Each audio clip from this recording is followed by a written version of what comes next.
Será un espacio para compartir conocimientos, experiencias y lecciones de vida de mujeres excepcionales dentro y fuera de nuestras fronteras.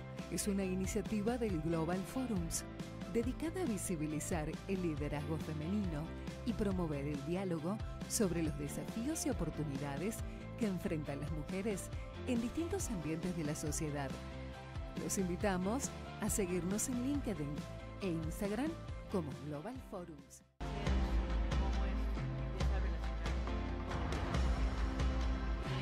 nosotros, el mercado de valores, somos ya casi 40 años.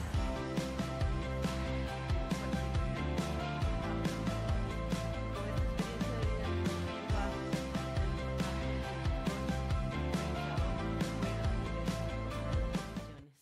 llevado financieras. Además, cuando uno empieza a revisar temas internos, a preguntarnos el por qué debemos decidir sobre nuestro futuro financiero. Y aquí vamos a empezar por la parte racional y luego vamos a ir hacia otros rumbos. Primero que todo, porque somos mujeres que en una gran mayoría tenemos cada vez mayor educación y eso nos hace que tengamos acceso a un capital que probablemente años atrás no manejábamos. A nivel internacional se estima que el crecimiento de la riqueza en manos de mujeres viene creciendo a ritmos de 5 trillones al año. Esto, por decirlo, más o menos son más de 120 veces la economía de Costa Rica, que se está trasladando de riqueza a nivel de manos masculinas a manos femeninas, y esto por diferentes razones. Uno, porque la mujer por esperanza de vida, que aquí la ven en Costa Rica es de 86.6 años para el 2050, tendemos a enviudar y eso hace un proceso en el cual nosotros podemos estar recibiendo un capital que probablemente en algún momento no manejábamos. La profesionalidad también hace que también la decisión de la independencia profesional, que se pueda generar un capital. También procesos de divorcio o también el rol que muchas veces se juega dentro de las empresas, dentro de la misma familia, donde es el padre de familia que traslada y empieza a hacer un traslado de esas decisiones muchas veces a esa hija, o porque solo tiene hijas, o porque realmente a veces esa es la persona que termina siendo esa mano derecha de confianza, a la cual muchas de las decisiones del cuidado de la casa se las trasladan a las hijas y al final esas tareas están siendo temas de decisiones financieras. Hoy en día las mujeres son propietarias de casi una cuarta parte de lo que son las pequeñas y medianas empresas en América Latina. Ya eso implica una gestión de un patrimonio, ya eso implica decisiones financieras que hay que tomar en el día a día. Y se dice que para el 2028 las mujeres controlarán el 75% del gasto discrecional en el mundo. Es decir, ¿esto por qué? Porque todas las decisiones que tengamos en los hogares o muchas de esas decisiones pasan al final por la figura de la mujer, que pasa desde la parte de consumo, la parte de salud, la parte de educación. Entonces, al final de camino, todas estas son decisiones que son o están relacionadas al final con la parte financiera. Y por eso, cuando hablamos de por qué las mujeres en las finanzas, no les vengo aquí a hablar de, como les decía, de fórmulas financieras, de interés compuesto, y entonces ni cómo nos vamos a hacer un incremento patrimonial aquí con una pomada canaria, sino que realmente tenemos que ver que el proceso de la gestión de las finanzas es un proceso de nuestro día a día, es un proceso en el cual estamos inmersos porque trabajar un patrimonio es una decisión al final de priorización de qué, no del dinero, sino de nuestras necesidades, de nuestro consumo, en cómo también tomamos las decisiones a la hora de invertir. Y eso es muy importante porque cuando uno se pone y tiene la experiencia de trabajar con clientes y con clientas, el approach, como decimos, es muy distinto. Normalmente, y por eso yo siempre digo los memes que salen, ¿verdad?, de hace unos 40 años en Wall Street, donde ustedes veían a un grupo de hombres tomando, fumando y hablando de quién había ganado más en la bolsa durante ese año o quién había logrado el mejor negocio. El cerebro nuestro funciona completamente diferente. Nuestro cerebro va a funcionar principalmente porque nos interesa Al tomar las decisiones tomamos en cuenta no solo nuestro patrimonio, sino cómo ese patrimonio impacta a mi alrededor, ya sea la familia, mis padres, mis amistades, mis relaciones, mi comunidad. Entonces, en las decisiones siempre está intrínseco nuestros valores. Vamos más allá en las preguntas de decir, ok, ¿cuánto rinde esta inversión? Queremos entender también qué es en lo que estamos invirtiendo. Queremos entender cuáles son los riesgos que estamos teniendo. Y esto nos lleva a que históricamente también, si hacemos un testing, un backtesting hacia unos años atrás y comparamos las estrategias de inversión que sigue un hombre y las que sigue una mujer, los mejores resultados se obtienen en las estrategias de inversión que siguen las mujeres. ¿Por qué? Porque son disciplinadas, porque se establecen un objetivo y buscan ese objetivo y bajo esa línea trabajan. Tal vez nos dejamos llevar muchísimo menos por esas tendencias, porque mi amiga me dijo que está invirtiendo en esto, entonces yo también voy a invertir en esto, porque tal vez lo pregunto, pero quiero entender por qué es, cómo funciona, cuál es el riesgo, qué está pasando. Entonces, ese approach hace que seamos muchísimo más disciplinadas y podamos poner un objetivo y comprometernos con esos temas. El 90% de las mujeres controlarán las finanzas familiares en algún punto de nuestras vidas. Entonces, por diferentes razones, ya sea por la forma en que se ordena el hogar, ¿verdad? Que a veces es, ok, bueno, tomar, hacer las compras, hacer los chicos, ves esto, y al final todo ese rol que a veces tenemos, por ejemplo, a nivel de los chicos, estamos haciendo un control de la familia. Si queremos que estudien aquí, WhatsApp, que vayan a esta clase, que vayan a la otra, todo al final, si lo vemos en discusión, terminamos diciendo, ¿será que nos alcanza o no el dinero al final del mes para poder pagar esta educación, pagar este curso, llevarlos aquí, llevarlos allá? Entonces, todo eso tiene que ver con ese control de las finanzas que tenemos en el día a día de las familias. La participación laboral, como les decía, es un tema que conforme más va creciendo, conforme más se va trabajando en lo que es la equidad salarial, vamos teniendo mayores accesos a la parte de acceso a un patrimonio y eso hace que también, digamos, esta necesidad de tener la parte familiar. Pero entonces, ¿qué podemos hacer mejor? ¿O cómo deberíamos de enfrentar el tema financiero? Uno, la pregunta acá nunca debería de ser el cuánto. Al final, el cuánto tiene cada una de las personas termina siendo un punto simplemente de partida, un número más. Lo importante acá es preguntarnos ¿por qué? ¿Por qué tengo todo este dinero? O el para qué, ese objetivo para el que yo tengo esto. Una vez veíamos a una cliente, recibió una herencia, y obviamente la llamada normal que recibimos nosotros es ¿qué nos ofrecen para invertir? Tengo este dinero, ¿qué nos ofrecen para invertir? Y uno de los asesores se devuelve y le dice, ¿para qué lo quiere? Dice, no me habían preguntado eso. ¿Por qué? Porque lo importante al final no es el instrumento. Instrumentos en la vida hay para invertir un montón, demasiados, tan complejo como queramos tener en nuestro patrimonio. Lo importante al final es el para qué nosotros lo queremos, cuál es nuestro objetivo, cuál es nuestro perfil, con qué nos vamos a sentir cómodos y a partir de ahí construir.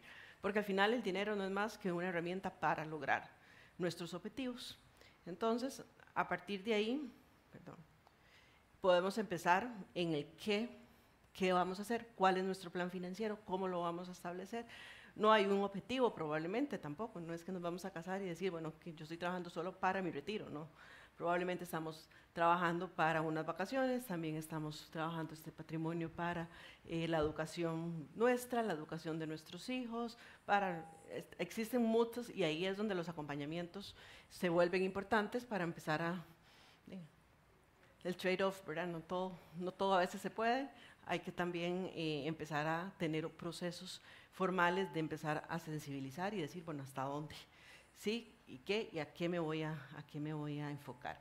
Para poder entonces definir ese cómo, porque cada plan financiero de cada una de nosotros es distinto, porque todas las realidades son distintas. Entonces, ese proceso de trabajo a nivel financiero es muy consciente, pero empieza por cada una de nosotros, incluso como procesos llevamos de salud o como procesos llevamos de estudio. Y acá es donde viene el concepto de qué es ese bienestar financiero. El bienestar financiero termina siendo esa intersección entre lo que es el patrimonio y el bienestar en nuestras vidas. Nuevamente, recordemos el dinero como un medio para lograr nuestros objetivos y por tanto el bienestar financiero se va a lograr cuando nosotros logramos equilibrar que ese patrimonio esté trabajando hacia cuáles son nuestros objetivos. Y por tanto tenemos un lado que es todo nuestro capital humano, nuestra educación, nuestra formación, capacidades, habilidades, etcétera, todos nosotros. Y por otro lado tenemos ese capital financiero, que es lo que nos logra tener al final este balance. Entonces, esto es súper importante porque cuando empieza uno a hablar de bienestar financiero no se vuelve intrínseco solo a cuánto tengo dinero y en qué invierto, sino se vuelve intrínseco en cómo utilizo este dinero para mi salud, para mi relación con mi familia, para mi relación con mis amigos, con mi parte espiritual, con la mente, con todos los elementos que probablemente a lo largo hoy, incluso de toda la charla, van a escuchar. Pero desde el punto de vista de alguna forma, tiene que ver a dónde hay un objetivo de cómo gestionar un patrimonio, pequeño, mediano, grande, el que sea. Lo único que hace un patrimonio, entre más pequeño y más grande, probablemente es la complejidad de otras muchas situaciones. Pero al final del camino, lo que uno tiene que saber es que lo que tenga, mucho, poco o nada, cómo hace uno para poder tener un equilibrio de vida. Entonces, cuando hablamos de esta construcción de ese bienestar financiero, podemos poner algunos elementos o alinear algunos elementos. Valores, por ejemplo. ¿Cuáles son mis valores con los cuales yo vivo y yo me identifico? ¿Y por qué esto es importante? Porque cuando yo voy a ir a buscar a un asesor, si es el caso que quieran buscar un asesor, si yo voy a ir a hablar de esto con alguien, yo necesito que estemos identificados que son mis mismos valores. Si yo estoy priorizando en estos momentos mi salud, no necesito estar alguien al frente que no, ¿para qué vas a gastar eso? No te esperes, mejor es meterlo, invertirlo en este instrumento. No, tenemos que estar alineados. Y muchas veces, no sé si les ha pasado en algún momento que estén con un ejecutivo o un asesor financiero, que uno dice, no hice clic con esta persona. Y así puede pasar con cualquier otro proceso de venta. Y muchas veces es porque hay algo en las formas y en los mensajes que estamos cruzando que no estamos siendo compatibles en términos de valor. Y es natural, somos personas, al final tenemos que conectar. Hay una frase que leí en un libro en algún momento que decía que la relación entre un asesor y un cliente es una relación ganar-ganar.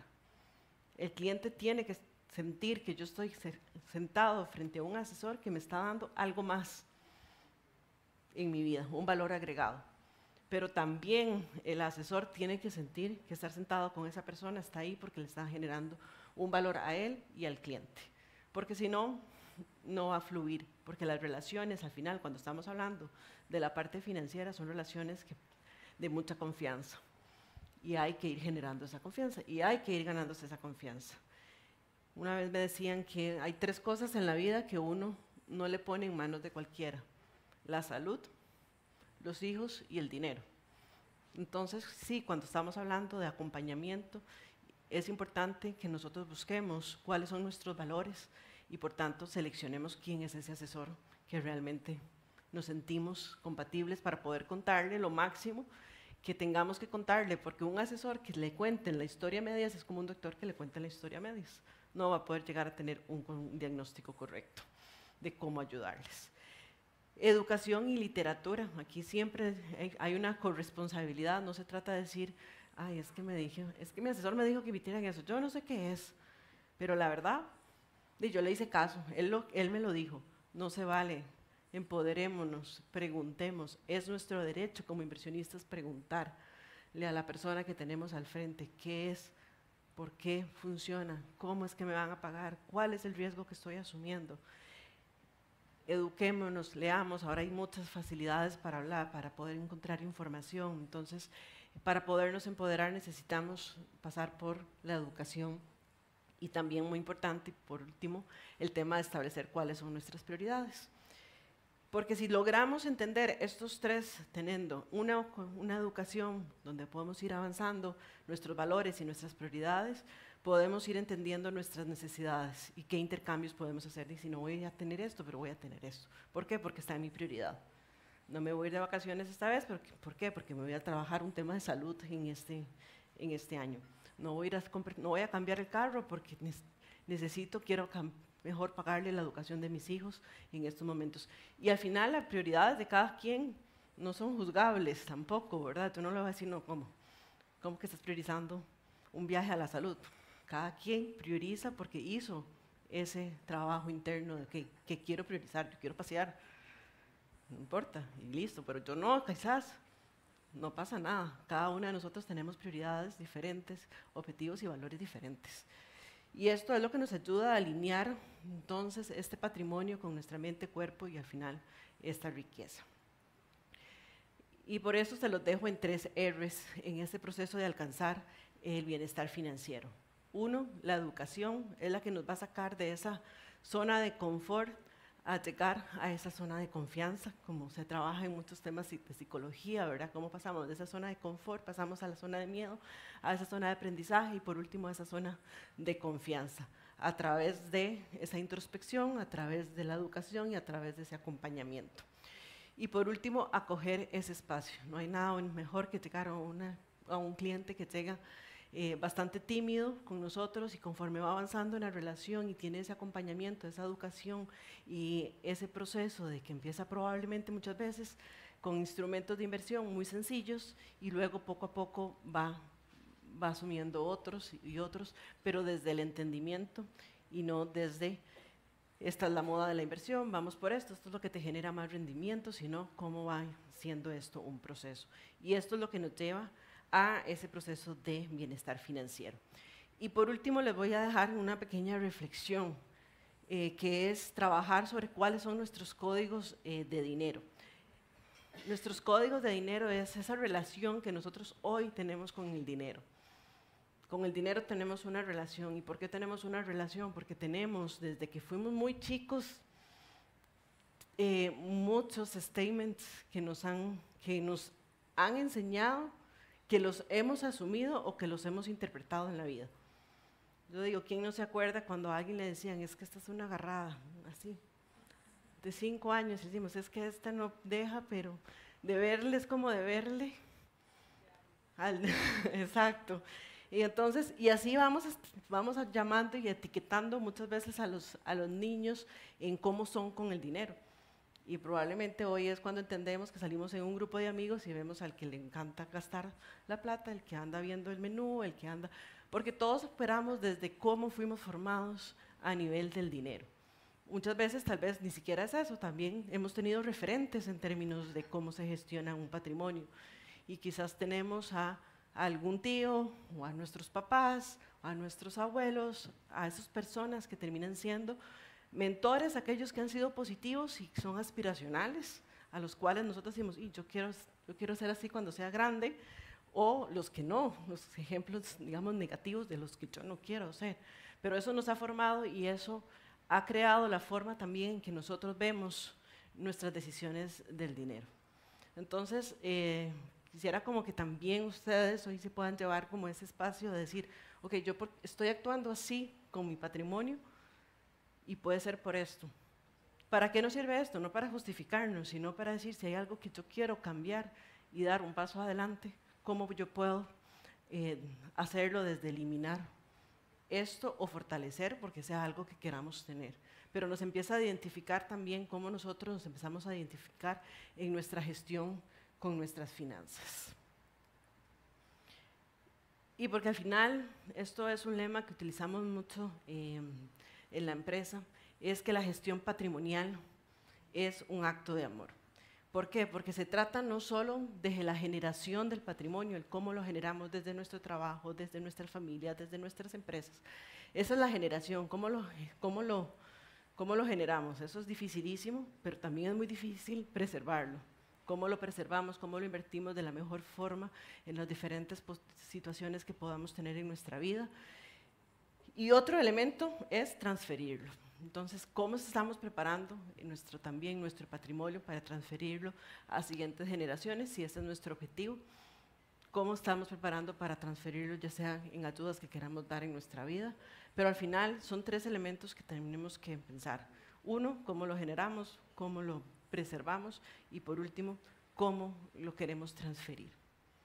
Con esto me despido, más bien, muchas gracias. No sé si hay preguntas. Gracias por habernos acompañado en el Women's Forum, edición San José. Este foro es parte de una iniciativa que busca visibilizar y fortalecer el liderazgo femenino, así como aprender de las experiencias y decisiones de mujeres valiosas, tanto de Costa Rica como del mundo. Para conocer más sobre nuestros eventos, foros y congresos, los invitamos a seguirnos en LinkedIn e Instagram como Global Forums. Nos reencontraremos muy pronto. Hasta la próxima oportunidad.